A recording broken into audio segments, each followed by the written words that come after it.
On today's episode, we have one of my favorite people, Maria Hailey. One of the reasons she's one of my favorite people is because she is one of my very best friends in the world. She actually introduced me to my partner about 30 years ago, and she's fun, and she's brilliant, and she's snarky, and she's candid, and she's sarcastic, and she's kind and sweet, and all the wonderful things. She actually worked in higher education for a few years after having a degree in economics. And from there, she became a stay-at-home parent for 12 years and more recently decided to pivot and go into the mental health field. So she is actually studying right now to be a counselor and should be licensed sometime in about a year or so. And it was really important to her to join today's episode as a guest to talk about her recently coming out as bisexual at 50 years old. And so I'm really excited to have this conversation. And so we're going to delve right into it right now.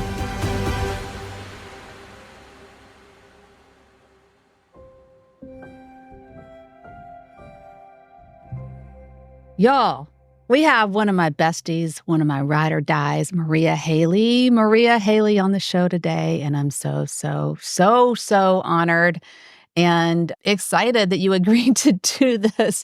Most of the time it's hard to get those people that are really up close in your life to say yes. They're like, oh, they want to stay behind the scenes. But I think I got a little bit of that from you in the beginning, but then you said yes, and I'm really glad that you did. So thanks for being here. Thank you for having me. I appreciate it. It's going to be fun. Yeah. It's going to be fun. Yeah, it'd be a great conversation. And one of the things that is interesting about long-term friendship. So Maria and I met in 6th grade, and I remember exactly where I was when I met you. I'm curious to hear your side of the story too, but I was sitting in the cafeteria, and I think I was cleaning tables or something like that. I think it was like I was cleaning tables. I was on cleaning table duty that day in 6th grade. I think you came up to me, or maybe you came up to me during recess that day, but it was all that day. I remember you looked over at me. I think we talked. I'm not sure, but it seems like we just became friends pretty instantly. Mm-hmm. And I remember thinking, oh, she's a wild one. Because you you would do that thing that I am realizing just in this moment. You did that thing that I encourage so many people to do, which is to name something. You were so good at naming an experience that you were having, or naming a feeling that you're having. You're nodding your head, so I'm assuming that I'm right. I know what you're talking about. You know what I'm talking about? And you're still so good at that. You're still so good at that. And so it was so interesting to me, because when we're going to talk about this topic of belonging while bisexual, but it was one of those things that was really interesting to me as we later in life had this conversation around sexual identities and bisexual identities specifically. And so let's just start with, besides story time on how we met, let's start with, I'd love to hear you just kind of getting back to naming what your identities are as of right now. What are your identities that are most prevalent for you? I'm a cisgender bisexual white woman, but I don't think that there's a type of human that I would exclude from someone that I could potentially partner with, if that makes sense. Yeah. I think pansexual is included in bi plus now from what I read somewhere, but I think it depends on who you talk to, but mostly I think I consider myself bisexual. I am right now a student, which puts me in a very low socioeconomic bracket because, yes. I'm hoping to be middle class again before too long when I graduate. Especially at 50 years old. So there's that part of your identity too. Yeah. Yes. So I'm middle-aged and loving it. I expected this time in my life to be so difficult. And it's not. It's lovely. It's freeing. It's all the things that I thought it wouldn't be. I thought I would feel so much pressure, and I thought I would feel in crisis, and I don't. Oh, in crisis? You know, you hear about the midlife crisis. Everybody goes through a midlife crisis. I don't feel any of that. I feel free of that. So free. Yes. You said something one time about how your give a damn was broken. Yes, it broke. It broke when I was about 40. That's what it was for me. And then 50. 50, it was like, I don't even remember having it. Like, I don't remember what it felt like to have one. It's like, oh, yeah, that was a thing. Okay, so you said one of the things you said is you identify as bisexual, and it sounds like there's almost like some sexual fluidity that's even started to develop for you, and maybe it's been developing. In terms of your bisexual identity, what was the process of your naming that for yourself? I don't want to say developing awareness around it, but being able to name that, like just take us back from when this story started for you. Being able to name it probably started in my 20s because the phase didn't go away. It's just a phase. That phase didn't go away. I didn't grow out of it. I didn't magically stop being attracted to women. Mm-hmm. So when I realized it wasn't just a phase, that I wasn't going to grow out of it, that's when I realized, and by then I had been to college some, and I had been to boarding school, and I had been around different groups of people and been exposed to more. So I knew what bisexual was, and I wasn't afraid of it myself, although I had kind of been taught that it's not terribly safe to be bisexual in a lot of environments, not socially for sure. Especially in our racist, homophobic town. Mm-hmm. It was really neat like that, huh? Yes. Yeah. So the first crush for you, when was that, first of all? My first crush was when I was probably 8. Okay. I think I was 8. And I think it was an admiration crush because he was a family friend. Mm-hmm. So I had been around him forever. And then he was, I think, 5 years older than me. So he was starting to become, manly in ways that guys my age weren't doing yet. So, and I was starting to watch more grown-y television shows and that kind of thing. So that was around the time that I started to feel crushes. And at that time, I thought women were pretty too, but I didn't understand that I was seeing them in the same way because I wasn't seeing him in a sexual way. I was seeing him in an admiration way. And it was the same way I was seeing women. So at that time, I didn't understand, because this was before puberty, that these were the same feelings. I just didn't know yet. When did that become something that you knew, even if you couldn't put words to it? When I was 11. That was the first time that I knew I had a crush on a girl. And what did that look like? It was like a lightning strike crush. It was really, really surprising because it felt the same way. And I remember thinking, wait a minute, she's a girl. Why do I feel the same way that I feel about boys that I have a crush on? This doesn't make any sense. I was really, really confused by it. And so I didn't tell anybody. And I kept it to myself because it didn't feel wrong, and it didn't feel ugly. And I didn't want it to feel wrong or ugly, but at the same time, I knew it wasn't safe. So while I named it to myself, I kept it to myself. So I didn't tell anyone for years and years and years. Maria, what does that do for someone's connection? I mean, I know you can't speak for everyone, but that feeling of like this knowing, whatever it is, right? Whether it's romantic feelings, whether it's a knowing about somebody or a knowing about yourself, or a feeling that something feels wrong or that something feels right, but I can't share it. Any of those feelings, when you feel like you have to keep something to yourself, I know for me in the past, it's felt so isolating. And it is very isolating when you can't be honest about something so integral of who you are as a sexual identity. I mean, that's a big thing. Even though I didn't name it as such at the time, as an identity, I didn't have those constructs in my mind at the time. I didn't name it that way, but I knew it was a part of me. I knew it was a part of who I was.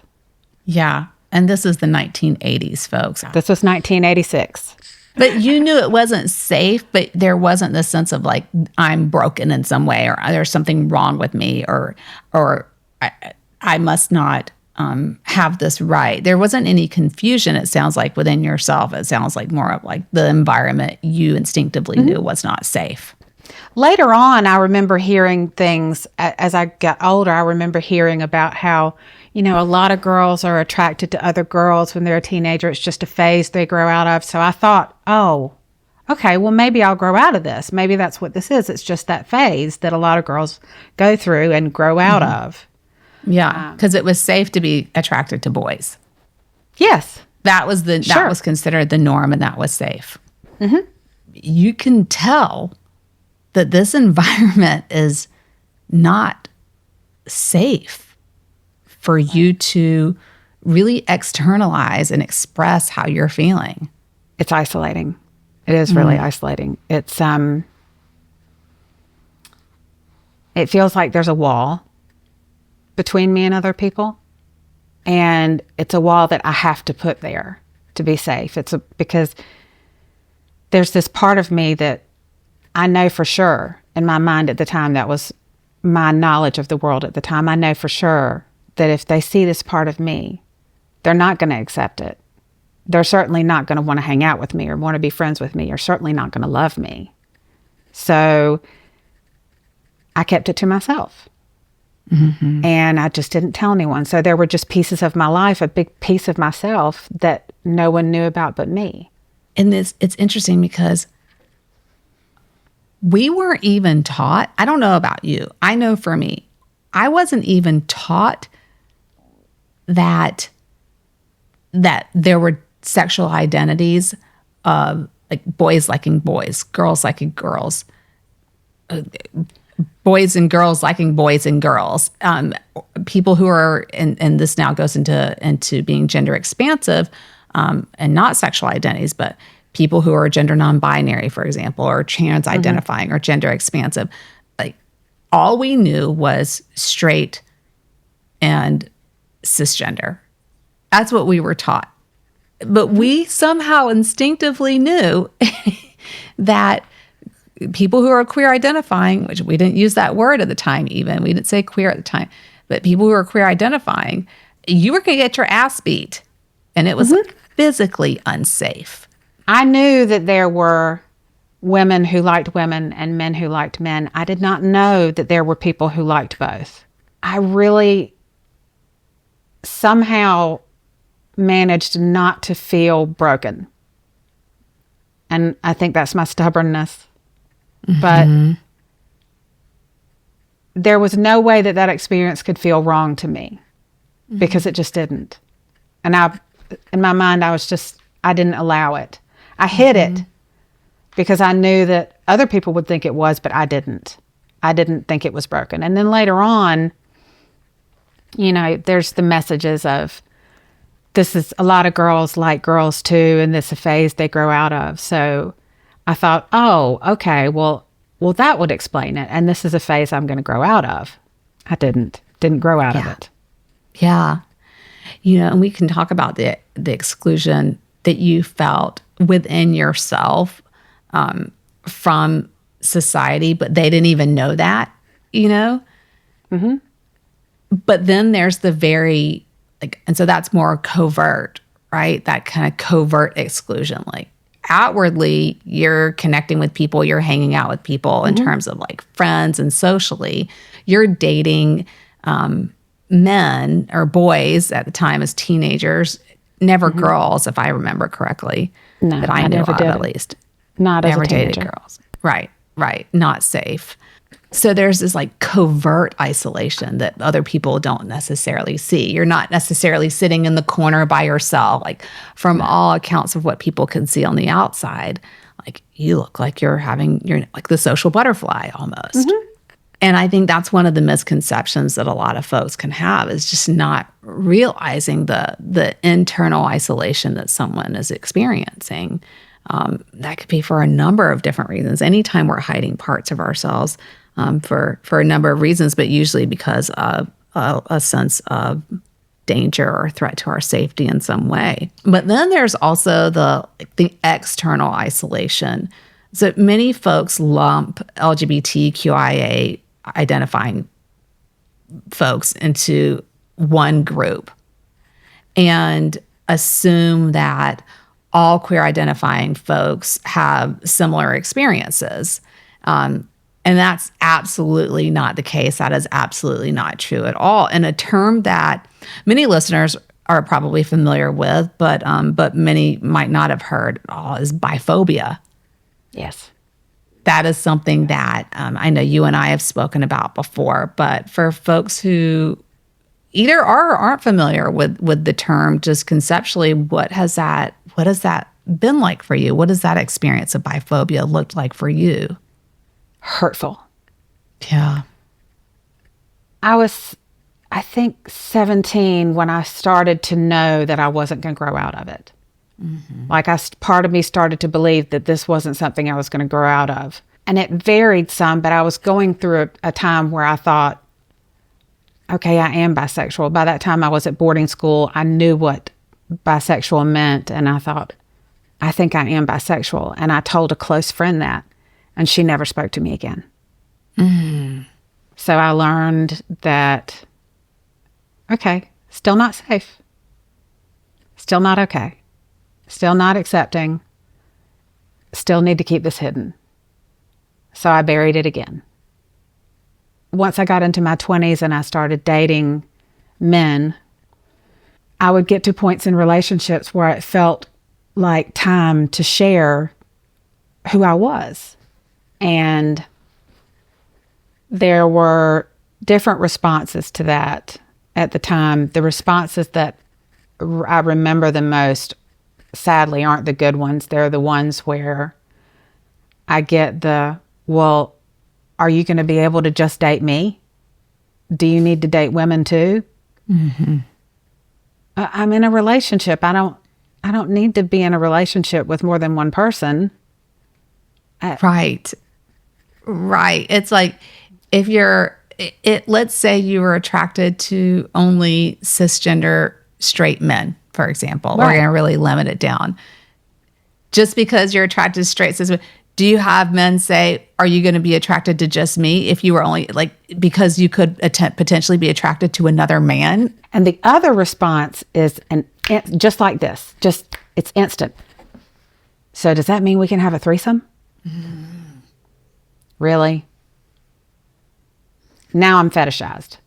Mm-hmm. So I'm either demonized as incapable of monogamy, or I'm fetishized. Right. And certainly those weren't all my experiences. Those are just some of the ones that stand out the most in my mind, because they're the ones that hurt. Well, and in talking with you, I know it's not just one or two of your experiences either. It's been pretty common for you. Mm-hmm. It's pretty common. And that, understanding that sexual identity and the way that people identify in terms of the kinds of relationships they want, whether they're into kink or polyamorous relationships, or we'll say minoritized types of partnerships with folks, that's very, very different than your sexual identities. They're not the same thing. The same thing is it's different than your gender identities. While gender identity and sexual identity can have some overlap, and they can be tangential in some ways, the way that, the kind of partnership that you want with someone is different. Mm-hmm. And so for people to conflate those is as part of the fetishizing it as well. Mm-hmm. Part of just assuming that because I'm bi, I'm going to be, what's the word? Promiscuous. Mm. Or that because I'm bi, I'm going to want to have a threesome. Yeah. No. Just because I'm bi does not mean that I want to see you with another woman. No, that does not necessarily mean that at all. And also, if there's somebody who is in a relationship with a man and a woman also doesn't necessarily mean that they're bi. No, it doesn't. Or if they're in a sexual Polyamory relationship. looks different. Yeah, that's right. It does look very different and it's very specific to each, each group of partners. But also with biphobia, it's also within the queer community itself. Yes. The first time I felt welcomed into the LGBTQ community was actually just this year. I was talking with a coworker, and I had a moment of realness where I told him that I'd never felt welcome in the LGBTQ community. And he's a gay man, and he said, well, as far as I'm concerned, you're welcome into my community. And that was the first time that I felt that I could be a part of it. Even though I have a letter, there's a letter for me. I have the B in there. Like, I should feel welcome, but I haven't. I have my own letter. I know. I have a letter. It's right there. It says B. Accept me. I have a letter. Right. But that belonging part for you, it sounds like really started with that interpersonal connection with that one individual who said, you belong with me. And kind of by proxy, that starts to open the door for you of belonging within a community. And that is the power of like one-on-one relationships. And the impact that we can have on folks is by creating that sense of connection for one individual, we can start to help that person feel part of a bigger community that they haven't even stepped into. And that's one of the things I think that I've heard so many people who are bisexual say is that they don't feel gay enough, in other words, or they don't feel queer enough. It's like, I'm not gay enough to be part of the queer community. Exactly. But then feeling ousted from the straight community as well. So feeling that kind of disconnect and that community isolation, having that one-on-one interaction with somebody, it sounds like really started to open that way for you where you realize like, oh, wait, I do have people that will accept me where I do actually belong and where I could be celebrated. Yes. Yeah. And seen. And that doesn't necessarily mean, though, that it's going to be all the spaces. But it gave me a piece of hope that I could be. That I think there's at least part of the LGBTQ community that would welcome me. And that was wonderful. I think that's one of the things that we have to really accept too, is that we don't have to belong in all the spaces in order to have a full, rich life that is full of connection. Like, we can have spaces that really reject parts of us or reject all of us, and they don't have to be our people, and we don't have to get everything from them, but it doesn't mean that all of the spaces are going to reject us. And so identifying a few places that, do see you, do embrace you, do celebrate you, that can be the starting point. It doesn't have to be all the spaces. And when we start to get into this idea like, oh, I'm just not accepted anywhere in the queer community, or I'm not accepted anywhere in predominantly straight spaces, it can become a really slippery slope psychologically for us, because this group of people, even if it's several groups of people, they are still not all people, Right. And it reminds me of like parenting, right? When parents split and there's like a narcissistic parent, for example. And I've heard so many therapists, tell clients this, that child or those children only have to have one stable parent. They only have to have one stable parent. And belonging makes me think of that too. It's like we can find just a few places of belonging and connection to feel that sense of safety and that sense of true connection for us that just provides a richer life. When we're talking about parenting, how has you have a child, how has your sexual identity impacted your role as a parent, particularly knowing that you still live in not the exact same small town, but one that's kind of like a copy and paste of it? I just recently this year came out to my son. He said something about... Congratulations. Thank you. I was really scared, but in that moment, I had to. He was talking about, how do you feel? Because he gets snippets of newscasts and then comes to me and says, how do you feel about this? How do you feel about that? And so we talk about it. Well, he asked me one day, how do you feel about them teaching about LGBTQ people in kindergarten? I said, you mean teaching about people like me?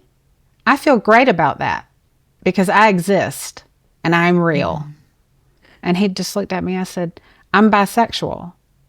So I'm fine with people knowing about me and knowing that I exist and that people like me exist and we're real and we're okay. And we're a real part of the community. We're a valid part of the community and the town and the state and the nation as a whole, just as much as anyone else is. So I feel great about that being taught in kindergarten. And he said, okay. And that was it. Isn't it so fascinating how, and it's not all kids, but the kids of sixth grade today are not the kids of sixth grade of yesteryear when you had your first crush on a girl.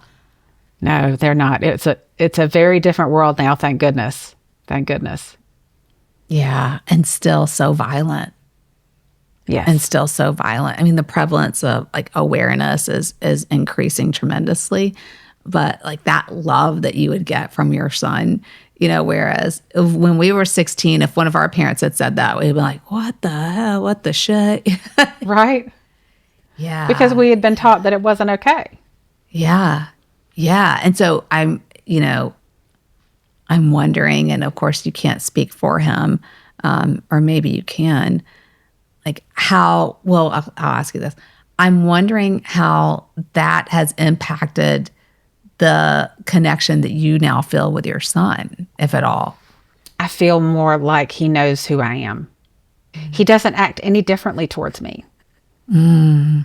In fact, our relationship has been better of late in the last several months or so.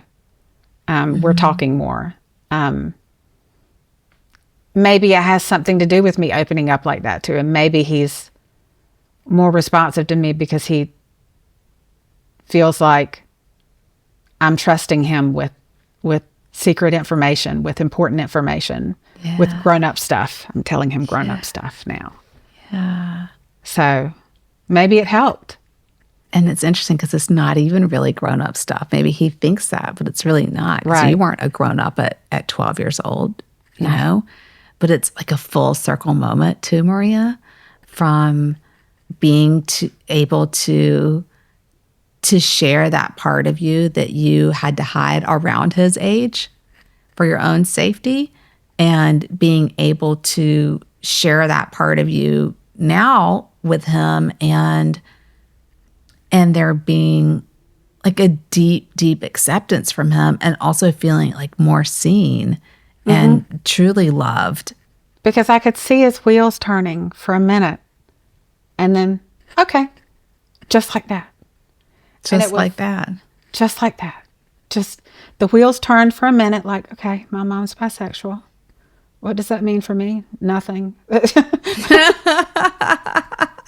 Right? Well, maybe nothing yet that he knows, right? But in actuality, like just deeper awareness and more empathy, and the more awareness and compassion we can have for the world at large, you know, and just understanding the experiences of people who are different from us, whoever you are, right? That leads to deeper empathy and more connection in a world divided, you know? And so that's an offering that I suspect you have given him without his possibly putting that all together yet, or maybe without your even knowing. And I hope so.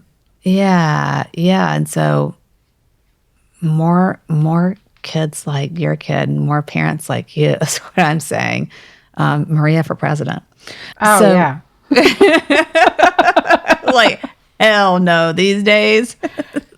it's like, ooh, tempting. And also, hell no. Yeah. Yeah. So in this political climate too, that's coming up, I'm just wondering what your thoughts are in terms of any fears or concerns that you have. Healthcare. I haven't disclosed to my physicians that I'm bisexual. Part of me is still afraid to.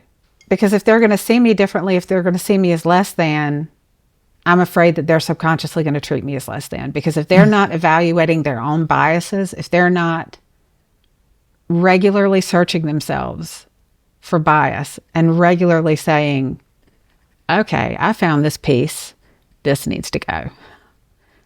This doesn't serve me, this doesn't serve my patients. And that's my calling, is to serve my patients. If they're not regularly doing that, then it's not safe for me to disclose. And when there's messaging from a macro system like the government, like lawmakers, legislators who create laws that are intended to be oppressive to queer identifying folks, that arms the population at large to be more overtly oppressive, as we saw many years ago. Yes. Not too many years ago, as we've seen over many, as we've seen since the beginning of time in the United States, but more certainly in a couple elections ago. And so that can show up for you even in healthcare, and being concerned and not knowing where your doctor stands on this and what kind of support you may or may not get in terms of the type of treatment that you get. Exactly. And so when we're looking at allies, then, for folks who do identify as allies, for you specifically, what could allies do to create a deeper sense of belonging for you, meaning to help you feel more seen, embraced, or celebrated, or any of those areas? Work on these myths. Work on these myths about bisexual people, that we're going to grow out of it, that it's just a phase. Work on these myths that we're not gay enough, that we're not lesbian enough. Work on having people working in healthcare who actively explore their biases. And we're taught in school for counseling to actively explore our biases, to be aware of them, to work against them, to regularly evaluate ourselves. Let's make this something that's done in medicine as well. Let's make this cultural competency and cultural humility and cultural awareness and acceptance. Let's make this a huge part of medical school. Let's make this a competency. Part of the norm. Exactly. Not this adjunctive thing on the side that we're going to do. Exactly. This thing that is central to do no harm. Exactly. Make it central to do no harm, so that people who go into medicine can't refuse to treat people in the LGBTQ community because it's against their religious beliefs. If it's against your religious beliefs to treat a certain type of person, whatever type of person that is, don't go into healthcare. You don't belong there. Don't go into counseling. You don't belong there. Yeah. Because if you're not there to serve all people, if you're not there to serve all of us, then you're not there to serve us. Because us includes all of us. It's true. It's like we say at Nor Counseling on our website, everybody means everybody, or everyone means everyone. Right. Everyone means everyone. Everybody means everybody. Yes. How can we go into these fields and not see people as humans who need support? Breaking down those myths is a really, really key component to really eliminating biphobia in general and homophobia in general. But the biphobia part, I think, also in terms of within the queer community as well, of opening more spaces that create a sense of connection and belonging for people. And that means like having a conversation and saying, you belong with me. Yeah. I see you. I love you. We go arm in arm together. Yes. You know, and I got your back. Yeah. Yes. Yeah. So last question, it's my favorite thing to ask everyone is, what does belonging mean to you? Feeling like I'm in a space with my people and that I'm their people. That's what belonging means to me. Mm. And what are your people? I want it to be everyone. Mm. I'm holding out hope for that. My stubborn part of me. We got to start somewhere. We got to start I'm holding somewhere. out hope that it could one day be everyone. Mm. That's one of the most loving responses I think I've ever heard. So, Maria, I know, but just to hear you say it, who was your first girl crush? My first girl crush was you. Oh, me? Right? Yes. No, I knew that. In all seriousness, though, I might cry. What I really want to say is that, first of all, I would be honored to be your first girl crush. And Thank you. it was 6th grade. And I did not know that until more recently. Actually, you just told me that, I think maybe last year. I think I felt it later in our 30s.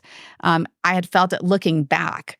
And and I, not that I felt that you had a crush on me in our 30s. I did not. But I want to tell you, I'm first of all honored, but I'm also so sorry that I did not know to create the safety for you to be able to share that.